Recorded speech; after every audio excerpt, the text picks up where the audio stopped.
to Faraway in Downpatrick on Tuesday morning. This is unprecedented. This has never happened in our country. A 13-year-old autistic girl was attacked on her way to school at 8:30 in the morning, and it has been confirmed. It's one of the New Irish who did this. This is my daughter. My daughter goes to get a bus at 7:30 in the morning, and in the winter it's pitch black. You know, we cannot let our future. We cannot let our children. I'm not prepared to let my daughter be the next rape victim, and I don't think any of you are either. We deserve far, far, far much better. Like I say, there are good migrants, there are bad migrants. There is no vetting process, and everyone is being allowed into the country. Ireland is not a dustbin. No. I've got a little message here that was sent in, and this is from a grandmother in Dundalk, and she says that Hitler's top men, they were all put on trial for all the crimes that happened back in World War II. These evil men should be brought to account for the crimes against children and women. And the men she's talking about are Micheál Martin and Simon Harris. They are running Ireland into the ground. If any more children are being murdered and raped, take Simon Harris and Roderick, and Roderick, who invited them all in with his famous text in 8 languages. How dare he? That is treason. But they should all be taken to court for bringing rapists and murderers into Ireland. It is on their doorstep. You do not defecate on your own doorstep. Irish people must all stand together against these evil men. We have been told, I got a message which I believe was from a solicitor from the 3 men who want to turn the 99 and 100 Bridge Street into an iPass, and I was told that they were calling it off. But they might well just look at a small crowd and think, look at that. Dundalk aren't coming out to support these people. We can just do whatever we want. So I ask these folks to talk. It is not racist to love your country. Talk to your friends.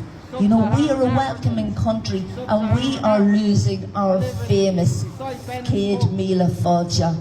And I spoke to a man there earlier who's in the audience. He can't get housing. He's been waiting years and years and years.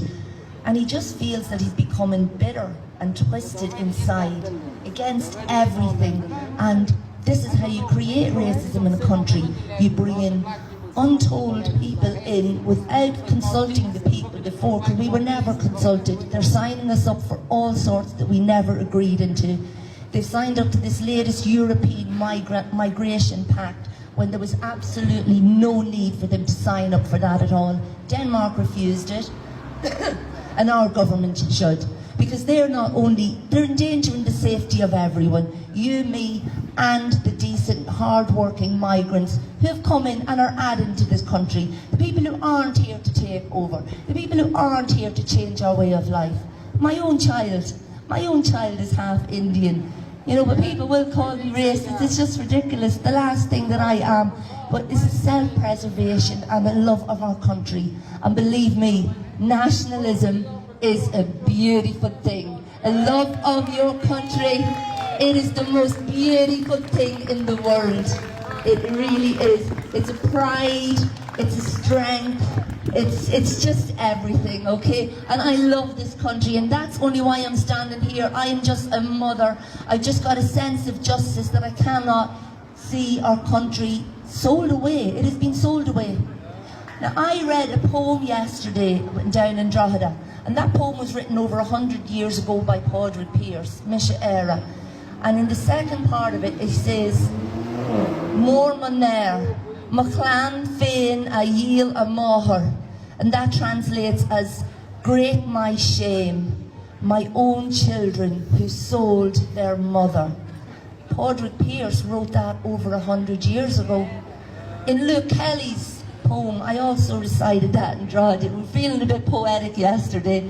I recited that, and Luke calls out, he says, Will German, French or Dutch inscribe the epitaph of Emmet when we have sold enough of Ireland to be but strangers in it? So it is not me that is just saying this, and it is not Dundalk Says No saying that. People have been saying this for a long time. I've also got a few words that James Connolly wrote back in the day. I'll just find it here. Wee second. Because we are told James Connolly was a socialist. James Connolly was a socialist. He wasn't. He was a nationalist and he was an anti-globalist. He believed in a beautiful form of socialism, the utopia that I'm afraid it doesn't exist. If only it did. I thought I had it. 1 wee second. There. Now, he starts off talking about Belgium. This is James Connolly's words. And yet Belgium as a nation, so to speak, but a creation of yesterday, an artificial product of the schemes of statesmen. Whereas the frontiers of Ireland, the ineffaceable marks of the separate existence of Ireland, are as old as Europe itself, the handiwork of the Almighty, not of politicians. And as the marks of Ireland's separate nationality were not made by politicians, so they cannot be unmade by them. As the separate individual is to the family, so the separate nation is to humanity. The perfect family is that which best draws out the inner powers of the individual, the most perfect world in which the separate existence of nations is held most sacred. Thank you. We have a few speakers here, folks. Thank you very much.